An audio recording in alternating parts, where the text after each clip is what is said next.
Shalom, saudara yang dikasihi Tuhan Yesus Kristus, kita akan beribadah menghadap Tuhan. Untuk itu, marilah kita menyiapkan hati dan pikiran kita. Kita berdoa di hati kita masing-masing, memohon kehadiran Roh Kudus di hati kita masing-masing. Kita berdoa.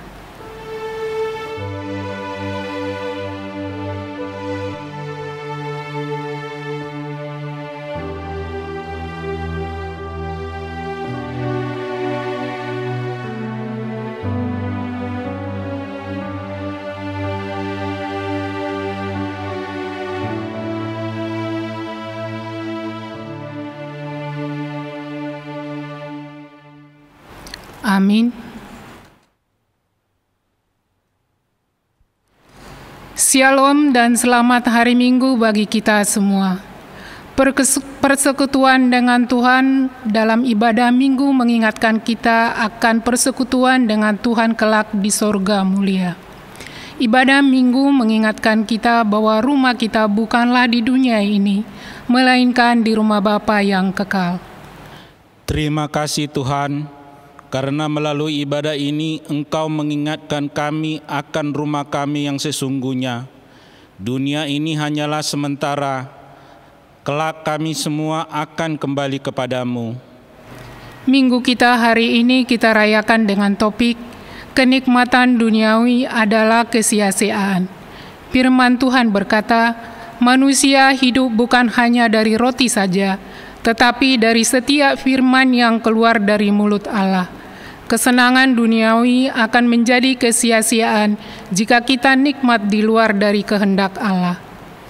Terima kasih Tuhan, karena Engkau setia mengingatkan kami agar kami terlebih dahulu mencari kerajaan Allah dan kebenarannya dalam hidup kami ini, dan Tuhan akan menambahkan semuanya bagi kami.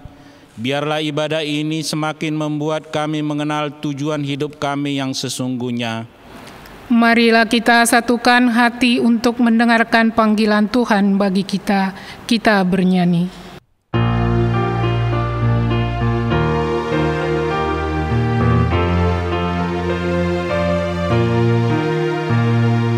Yesus memanggil, mari segera ikutlah jalan selamat bakal.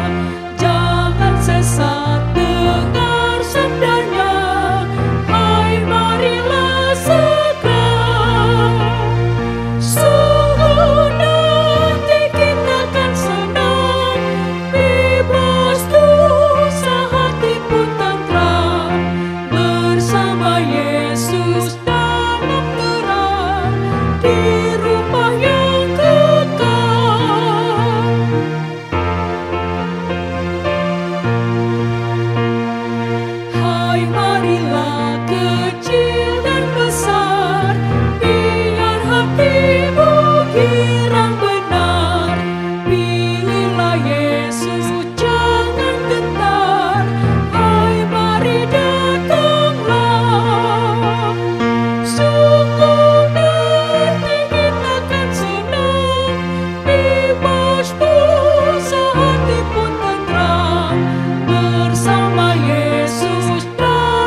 Di dalam nama Allah Bapa dan nama anaknya Tuhan Yesus Kristus dan nama Roh Kudus yang menciptakan langit dan bumi.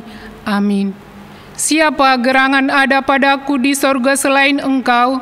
Selain Engkau tidak ada yang kuingini di bumi. Sekalipun dagingku dan hatiku habis lenyap, gunung batuku dan bagianku tetaplah Allah selama-lamanya. Haleluya.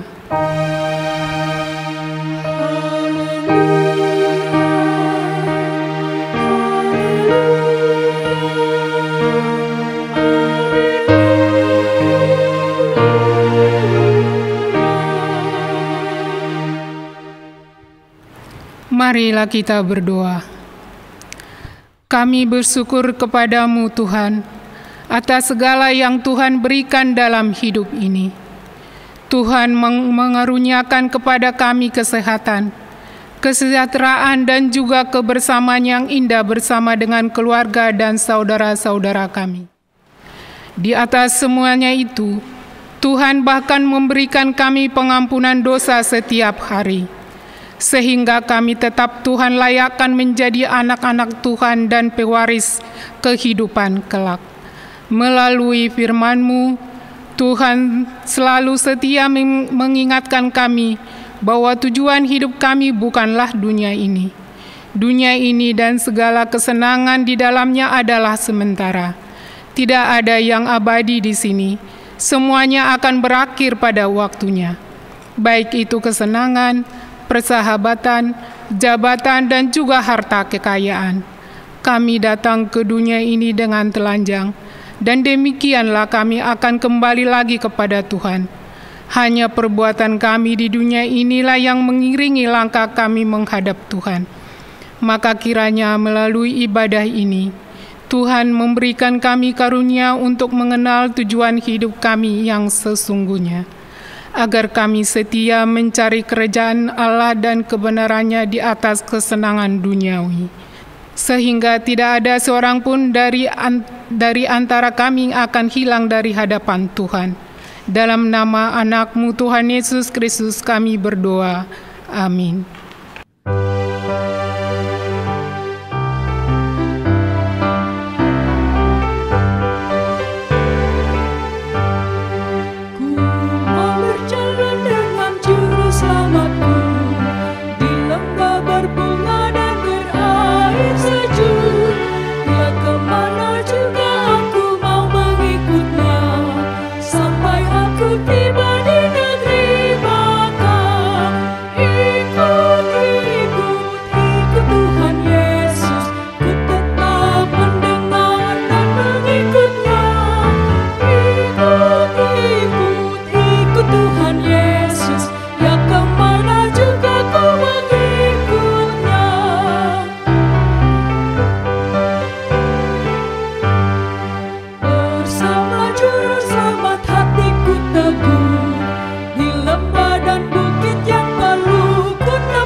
Dengarlah hukum Tuhan yang ditetapkan untuk kita pada minggu ke-14 setelah Trinitatis ini. Tertulis dalam Matius pasal 6 ayat 33 sampai ayat 34. Demikian hukum Tuhan. Tetapi carilah dahulu kerajaan Allah dan kebenarannya, maka semuanya itu akan ditambahkan kepadamu. Sebab itu janganlah kamu khawatir akan hari besok, karena hari besok mempunyai kesusahannya sendiri. Kesusahan sehari cukuplah untuk sehari. Demikianlah hukum Tuhan. Marilah kita bersama-sama memohon kekuatan dari Tuhan untuk melakukan yang sesuai dengan hukum-Nya. Ya Tuhan Allah, kuatkanlah kami untuk melakukan yang sesuai dengan hukum-Mu. Amin.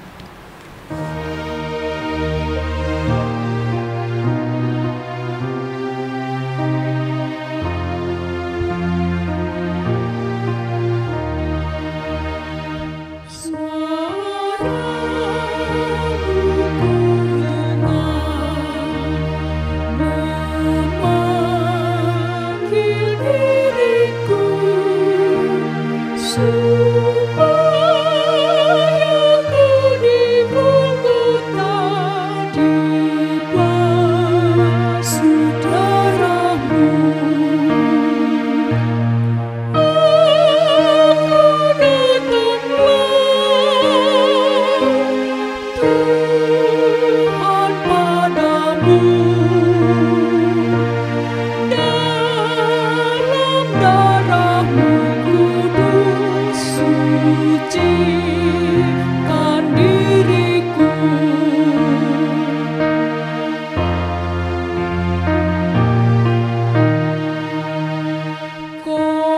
memanggil diriku supaya ku kenal iman harapan yang teguh dan kasih-Mu kekal.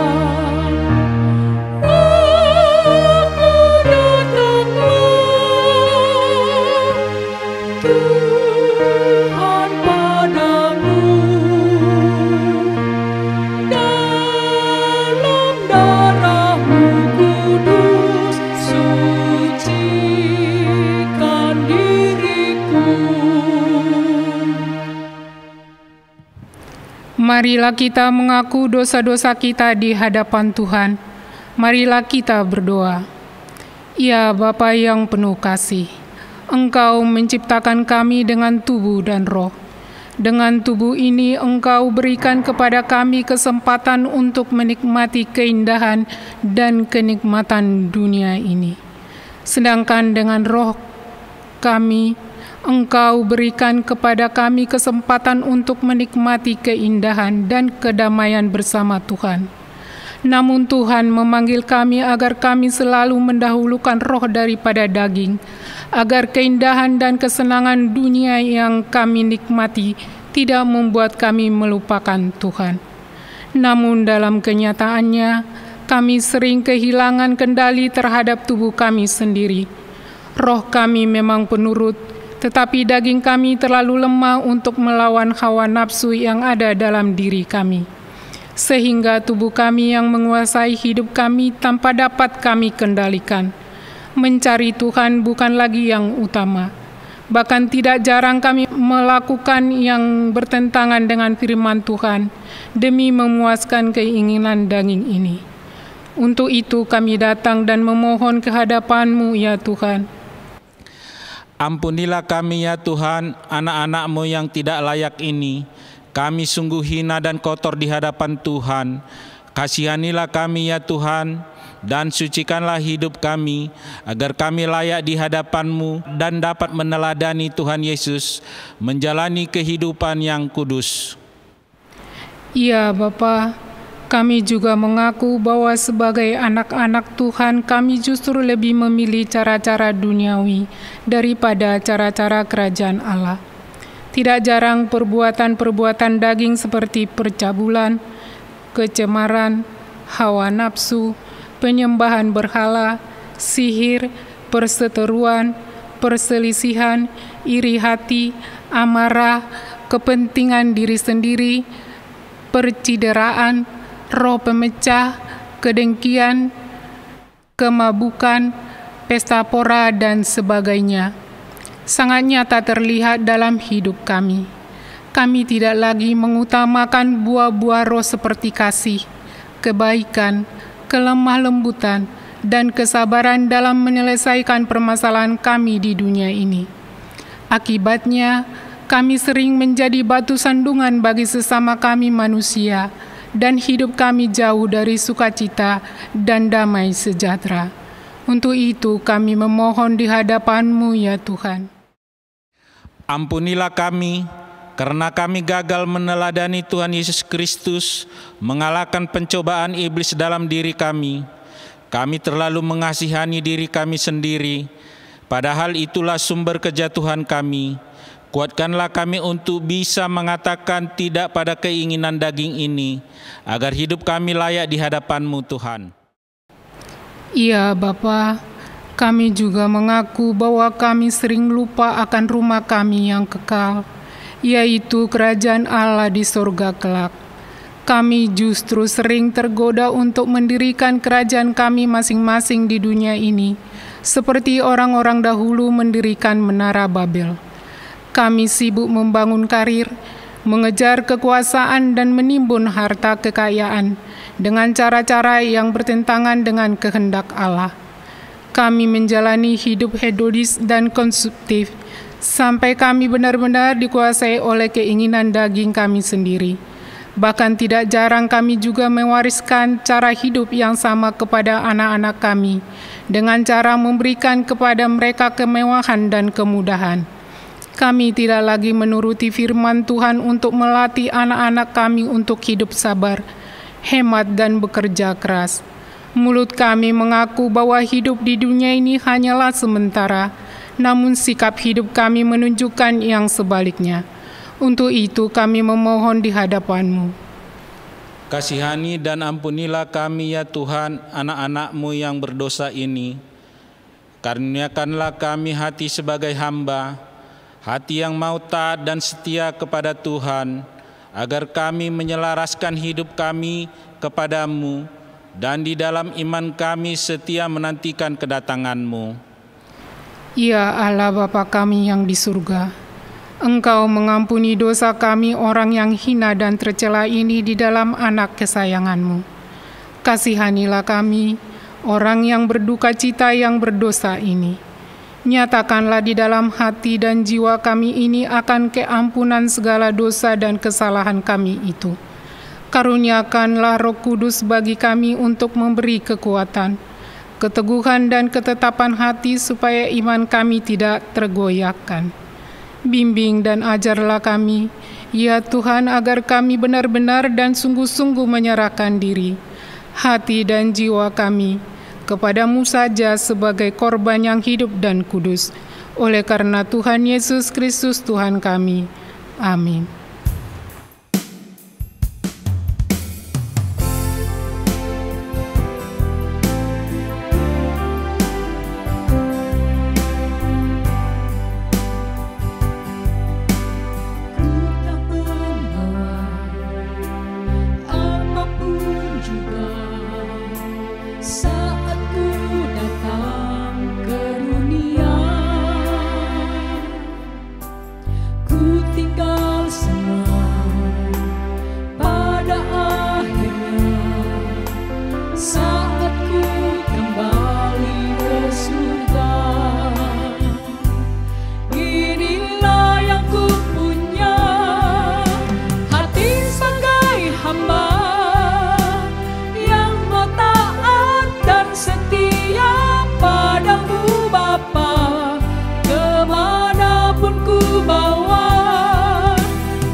Dengarlah janji Tuhan tentang pengampunan dosa-dosa kita.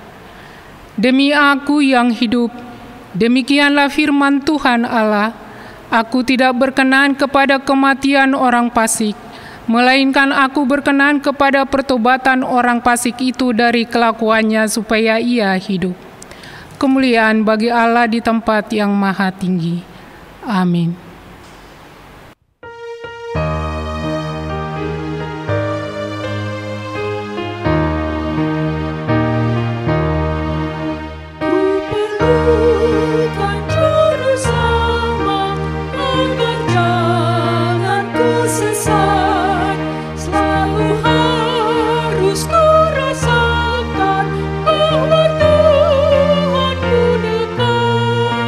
Maka di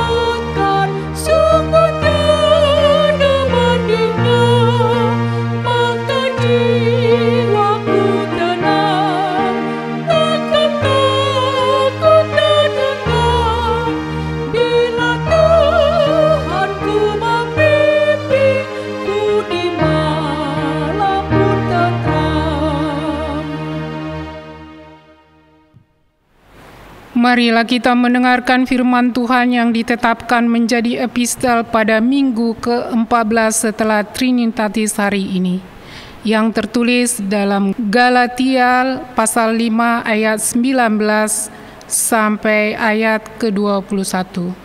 Demikian firman Tuhan. Perbuatan daging telah nyata, percabulan, kecemaran, hawa nafsu, penyembahan berhala, sihir, perseteruan, perselisihan, iri hati, amarah, kepentingan diri sendiri, pencinderaan, roh pemecah, kedengkian, kemabukan, pesta pora, dan sebagainya. Terhadap semuanya itu kuperingatkan kamu seperti yang telah kubuat dahulu, bahwa barang siapa melakukan hal-hal yang demikian, ia tidak akan mendapat bagian dalam kerajaan Allah. Demikian firman Tuhan. Berbahagialah orang yang mendengar firman Tuhan, serta memeliharanya dalam hatinya. Amin.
Marilah kita bersama-sama mengaku iman kepercayaan kita, sebagaimana teman-teman seiman di seluruh dunia. Kita bersama-sama mengucapkannya. Aku percaya kepada Allah, Bapa yang Maha Kuasa, Khalik langit dan bumi. Aku percaya kepada Yesus Kristus, Anak-Nya yang tunggal, Tuhan kita, yang dikandung daripada Roh Kudus, lahir dari anak darah Maria, yang menderita sengsara di bawah pemerintahan Pontius Pilatus, disalibkan, mati dan dikuburkan, yang turun ke dalam kerajaan maut. Pada hari yang ketiga, bangkit pula dari antara orang mati, naik ke surga, duduk di sebelah kanan Allah, Bapa yang Maha Kuasa. Dari sana akan datang kelak untuk menghakimi orang yang hidup dan yang mati. Aku percaya kepada Roh Kudus, dan adanya satu gereja yang kudus, persekutuan orang kudus, pengampunan dosa, kebangkitan daging, dan hidup yang kekal. Amin. Warta di HKBP Jatimurni, Minggu ke-14 setelah Trinitatis, 13 September 2020. Pertama, nama minggu. Minggu ini adalah minggu ke-14 setelah Trinitatis. Trinitatis artinya ketritunggalan Allah. Topik minggu ini adalah kenikmatan duniawi adalah kesia-siaan. 2. Pelepasan anak sekolah minggu ke pra-remaja. Hari Minggu yang akan datang di kebaktian pukul 10 WIB, gereja kita akan melaksanakan acara pelepasan anak sekolah minggu kelas 1 SMP ke pra-remaja. Untuk itu, anak sekolah minggu yang naik kelas 1 SMP tahun ini diminta untuk datang beribadah di kebaktian umum pukul 10 minggu depan. Terima kasih. 3. Program dan anggaran tahun 2021. Melalui warta ini, para tahun gereja mengingatkan kepada seluruh pengurus seksi yang sudah dilantik minggu ke-12 yang lalu agar segera menyusun program dan anggaran tahun 2021. Jika program dan anggaran telah selesai disusun, dimohon agar segera diserahkan kepada ketua dewan masing-masing. Terima kasih. 4. Jemaat yang sakit. Gereja mengajak seluruh jemaat mendoakan saudara kita yang sakit. A. Inang Nyonya Raja Guguk Boru Togatorop, RSCM Jakarta, Jemaat Wik Yerusalem. Kiranya Tuhan memberikan kesembuhan bagi saudara kita yang sedang sakit. Amin. 5. Ucapan selamat ulang tahun. Parhalado dan seluruh jemaat mengucapkan selamat ulang tahun dan selamat ulang tahun perkawinan kepada seluruh jemaat yang berulang tahun dari tanggal 14 sampai dengan 20 September 2020. Demikianlah warta jemaat di gereja kita. Kiranya Tuhan memberkati persembahan dan pelayanan di gereja kita. Amin.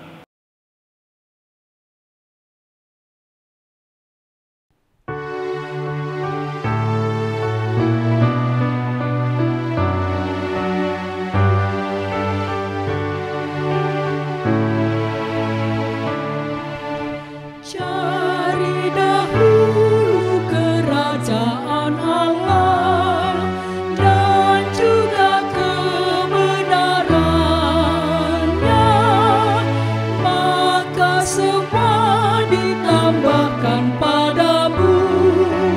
Haleluya, haleluya, haleluya.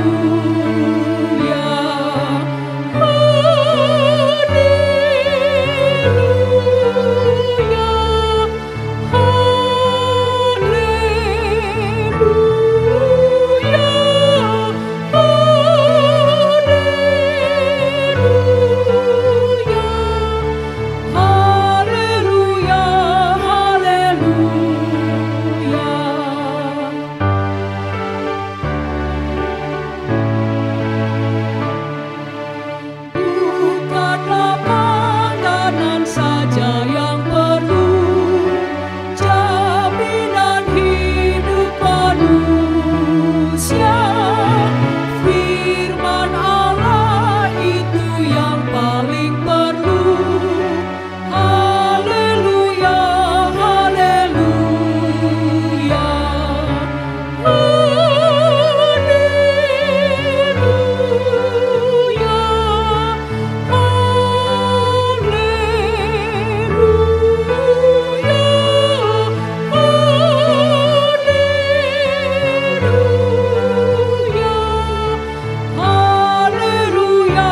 haleluya.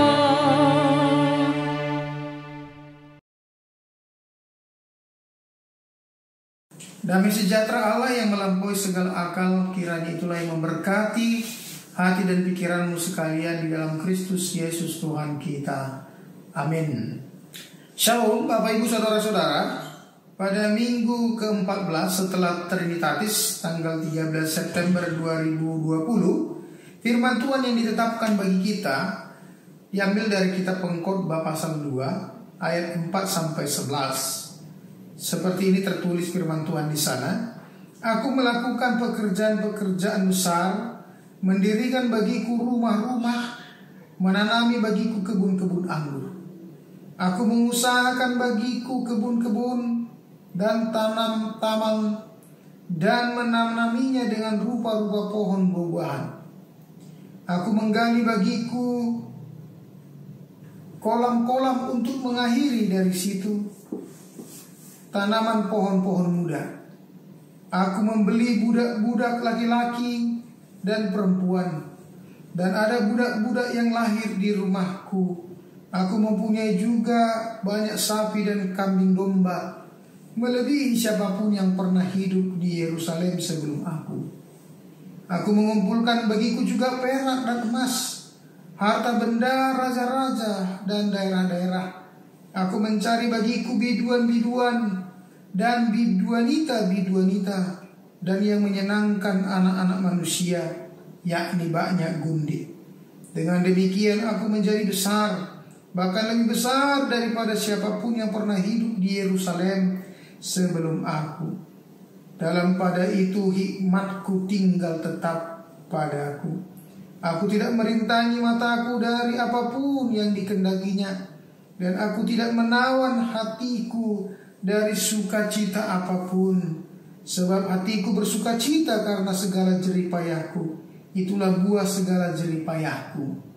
Ketika aku meneliti segala pekerjaan yang telah dilakukan tanganku, dan segala usaha yang telah kulakukan untuk itu dengan jeripayah, lihatlah, segala sesuatu adalah kesia-siaan, dan usaha menjaring angin memang tak ada keuntungan di bawah matahari. Sampai di situ pembacaan firman Tuhan. Bapak Ibu saudara-saudara, firman Tuhan minggu ini disinari dengan tema atau topik kenikmatan duniawi adalah kesia-siaan. Di dalam bahasa Batak dikatakan siswadado hagiot liportibion. Topik minggu ini menekankan kepada kita bahwa kenikmatan duniawi ini adalah suatu kesia-siaan, suatu hal yang hampa, yang tidak berguna, tidak bermanfaat, bahkan tidak membangun apapun, apalagi membangun kehidupan rohani atau iman kita. Kitab Pengkhotbah berisikan sebenarnya tentang kesia-siaan. Bukan berarti kitab Pengkhotbah di sini bersikap pesimis atau skeptis sehingga menyimpulkan bahwa apapun yang ada di dunia ini adalah suatu kesia-siaan. Pengkhotbah bukan mengajak kita sehingga tidak melakukan apa-apa, tidak berbuat apa-apa, artinya terima saja. Dalam bahasa Jawanya disebut nrimo, apa yang terjadi, apa yang mau kita lakukan dalam kehidupan ini. Tidak seperti itu. Justru kita Pengkhotbah mengajar kita sebenarnya supaya apapun yang ada di dunia ini itu bukanlah segala-galanya. Manusia setiap hari berlomba-lomba untuk mencari atau menemukan yang namanya kenikmatan. Manusia belajar mulai dari kecil, bahkan belajar kemana-mana, mencari ilmu setinggi-tingginya, berusaha, berharap, berkeinginan supaya dia memiliki kenikmatan seperti posisi, jabatan, harta, dan lain sebagainya. Begitu juga orang yang bekerja di dunia ini. Orang bekerja hari lepas hari, bahkan pagi-pagi benar sudah harus bekerja, lalu pulang malam hari. Pasti tujuannya adalah untuk menemukan kenikmatan, mencari materi, dan lain sebagainya. Bahkan ada orang yang akhirnya hidupnya hanya bekerja, tak pernah lagi memikirkan yang lain. Itulah yang dicari oleh orang-orang di dalam kehidupan di dunia ini. Itu sebabnya, apakah memang itu saja tentang hidup ini? Saya pikir Pengkhotbah ingin mengajak kita supaya tidak hanya berfokuskan kepada hal-hal dunia ini, apalagi tentang keinginan-keinginan dan kenikmatan-kenikmatan yang sesaat saja. Di dalam Alkitab kita ada 86 kali disebutkan dengan kata kesia-siaan. 15 dari 86 itu ada di dalam kitab Pengkhotbah. Berarti 12 pasal kitab Pengkhotbah sudah setiap pasal memiliki kata kesia-siaan. Penulis kitab Pengkhotbah yang dalam hal ini adalah Raja Salomo, seperti yang dikatakan dalam Pengkhotbah 1 ayat 1, jelas disebutkan di sana dia adalah anak Daud, raja di Yerusalem, dan itu pasti merujuk kepada Salomo. Kita ketahui bahwa Salomo ini adalah raja yang bijaksana, raja yang terkenal dengan penulis kitab Amsal atau kitab hikmat. Begitu juga dengan kitab Kidung Agung dan kitab Pengkhotbah. Namun ada kelemahan dari sisi kehidupan Raja Salomo, di mana dia memiliki 1000 istri, 300 katanya yang sah dan 700 adalah selirnya. Dan istri-istri ini akhirnya mempengaruhi sikap dan kehidupan Raja Salomo, di mana istri-istrinya memiliki keyakinan, kepercayaan kepada dewa-dewa yang lain, sehingga akhirnya Salomo di akhir-akhir hidupnya meninggalkan Allah yang disembah dan diikuti oleh ayahnya Raja Daud. Jadi menurut para peneliti tafsir Alkitab mengatakan Salomo menuliskan kitab Pengkhotbah ini adalah di saat usianya sudah tua. Disitulah dia akhirnya merefleksikan, merenungkan perjalanan hidupnya, di mana masa-masa mudanya dipenuhi dengan kemewahan, dipenuhi dengan kekuasaan, bahkan harta benda yang berlimpah. Namun akhirnya Salomo mengatakan bahwa semuanya itu sia-sia, semuanya itu lenyap begitu saja. Disinilah sebenarnya Salomo ingin mengajarkan kita melalui kitab Pengkhotbah ini, supaya kita tidak hanya bergantung, tidak hanya melihat bahwa hidup ini hanya semata-mata urusan duniawi, seperti bekerja, menimbun harta, menikmati apa yang ada dalam kehidupan ini, sehingga melupakan yang paling utama. Salomo mengatakan tadi di ayat 11, usaha seperti itu adalah seperti orang menjaring angin. Menjaring angin artinya mendapatkan hal yang sia-sia. Sama dengan cerita di dalam mitologi Yunani, ada seorang yang bernama Sisyphus, di mana setiap kali dia berusaha untuk mendorong batu ke puncak gunung, namun ketika batu itu hendak sampai ke puncak, justru batu itu meluncur lagi ke bawah. Dan itu dia lakukan terus-menerus dan tidak ada hasilnya. Batu itu tetap jatuh ke bawah. Umumnya manusia seperti itu di dalam kehidupan ini, selalu berusaha untuk mencari apa yang ada di dunia ini. Namun apa yang terjadi di dunia ini tidak lantas memberikan sukacita dan kebahagiaan bagi kehidupannya. Ada orang berusaha untuk mencari harta kekayaan, ada orang berusaha untuk mencari pangkat, jabatan, dan segala-galanya, sehingga akhirnya banyak orang menghalalkan segala cara, bahkan berusaha untuk menyimpang dari apa yang dikehendaki oleh Tuhan.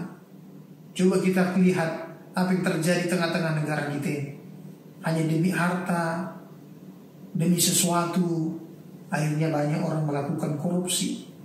Indonesia dalam laporan indeks korupsi Indonesia termasuk masih dalam keadaan yang memprihatinkan.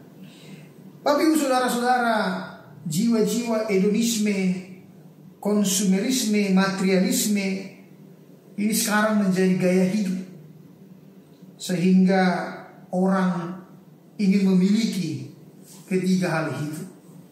Hedonis, yaitu ingin menikmati kenikmatan-kenikmatan duniawi. Konsumeris, juga ingin memakai segalanya, memiliki segalanya apa yang ada dalam kehidupan ini. Materialis juga adalah ingin untuk memiliki harta, materi, apapun yang harus dilakukannya dalam kehidupan ini.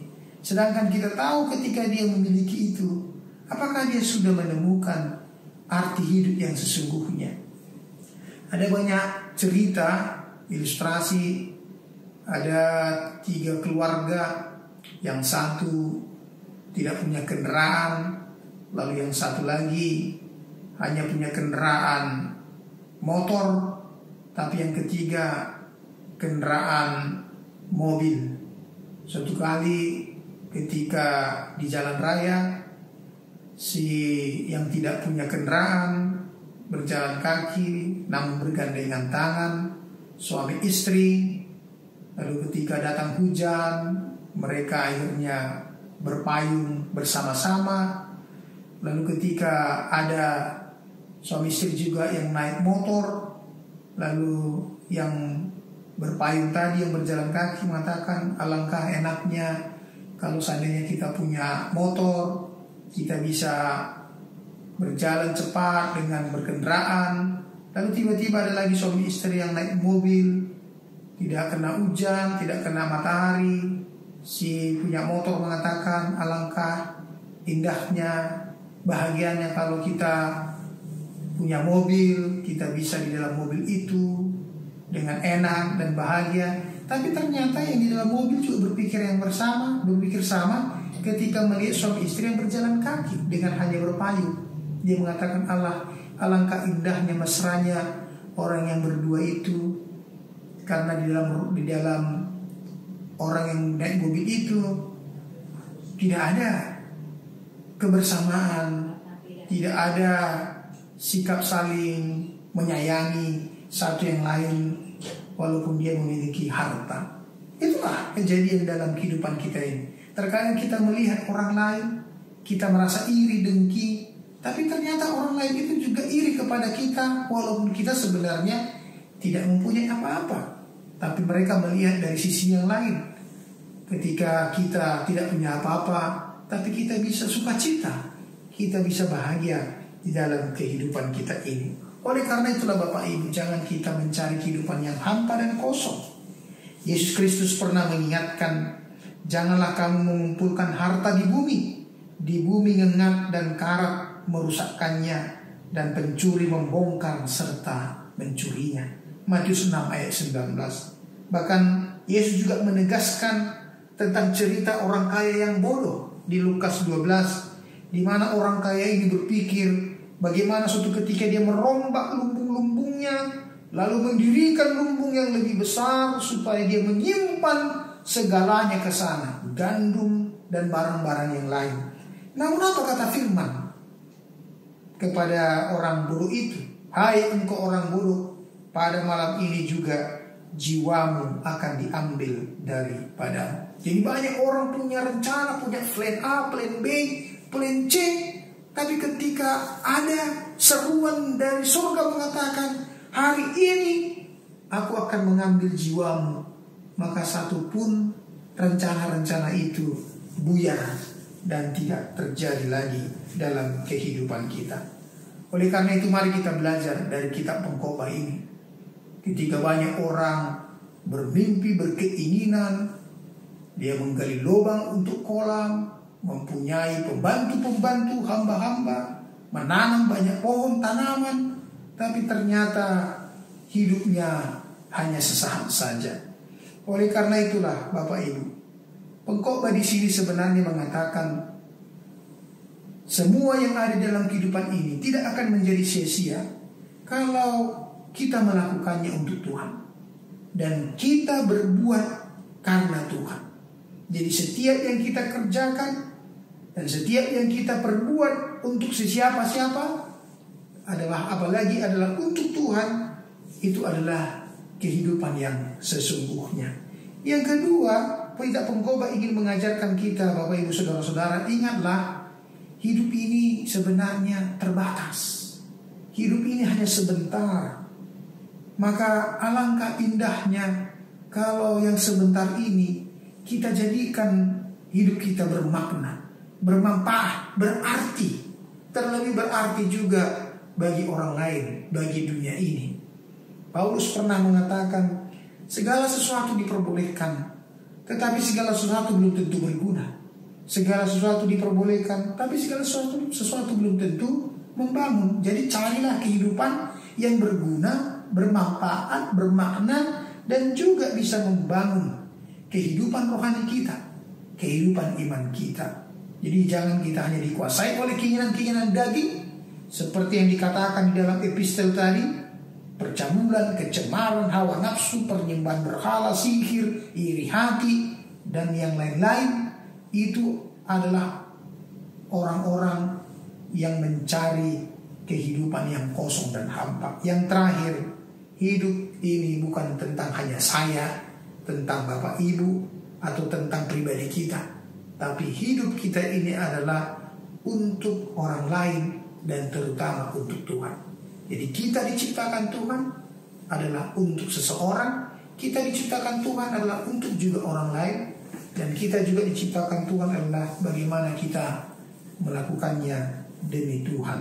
Karena itu yang terutama sebenarnya adalah Tuhan, bukan harta, bukan segalanya di dunia ini, tapi bagaimana kita mencari harta yang kekal, yaitu firman Tuhan yang kita kenal Tuhan yang telah memberikan segala-galanya bagi kita. Selamat hari Minggu, Tuhan Yesus memberkati. Mari kita berdoa. Terima kasih Tuhan buat firman yang kami dengarkan hari ini. Tuhan kiranya menyertai firman-Mu, memberkati, supaya menjadi kekuatan dan sumber pengharapan dalam kehidupan kami. Berkati jemaat-Mu di KBP Jatimurni dalam setiap pekerjaan hidup mereka, supaya apa yang mereka lakukan berguna, bermanfaat, tidak hanya kesia-siaan saja.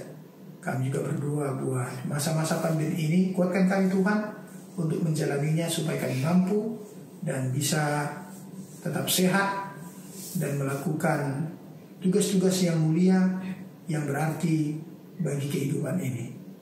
Demi kasih setia Kristus, kami berdoa dan mengucap syukur. Amin.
Marilah kita menyerahkan persembahan kita kepada Tuhan. Marilah kita berdoa. Ya Allah Bapa kami yang di sorga, kami mengaku bahwa Tuhan adalah sumber dari segala karunia yang melimpah dalam kehidupan kami masing-masing. Sebahagian daripada karunia itu, kami serahkan kembali sebagai persembahan kepada Tuhan. Terimalah dan berkatilah persembahan umat-Mu ini, agar dapat kami pergunakan untuk pekerjaan dan pelayanan kerajaan Tuhan di dunia ini. Bukalah hati kami untuk mengenal betapa banyak berkat dan karunia yang kami peroleh dari Tuhan, supaya kami senantiasa bersyukur kepadamu di dalam nama Yesus Kristus Tuhan kami. Amin.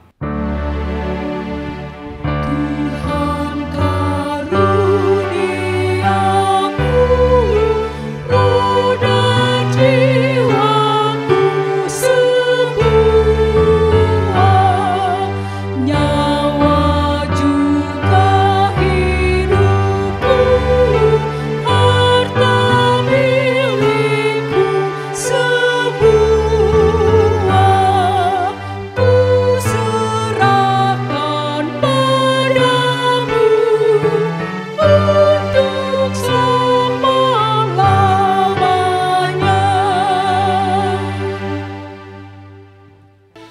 Bapa kami yang di sorga, dikuduskanlah namamu, datanglah kerajaanmu, jadilah kehendak-Mu di bumi seperti di sorga. Berikanlah kami pada hari ini makanan kami yang secukupnya, dan ampunilah kami akan kesalahan kami, seperti kami juga telah mengampuni orang yang bersalah kepada kami. Dan janganlah membawa kami ke dalam pencobaan, tetapi lepaskanlah kami daripada yang jahat.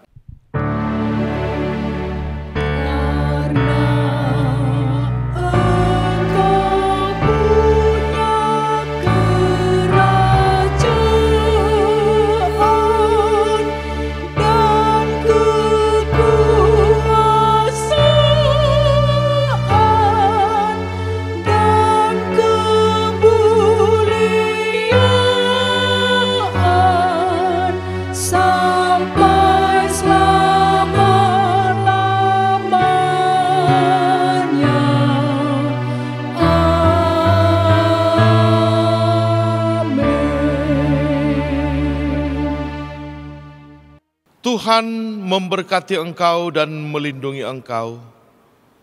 Tuhan menyinari engkau dengan wajah-Nya dan memberi engkau kasih karunia. Tuhan menghadapkan wajah-Nya kepadamu dan memberi engkau damai sejahtera. Amin.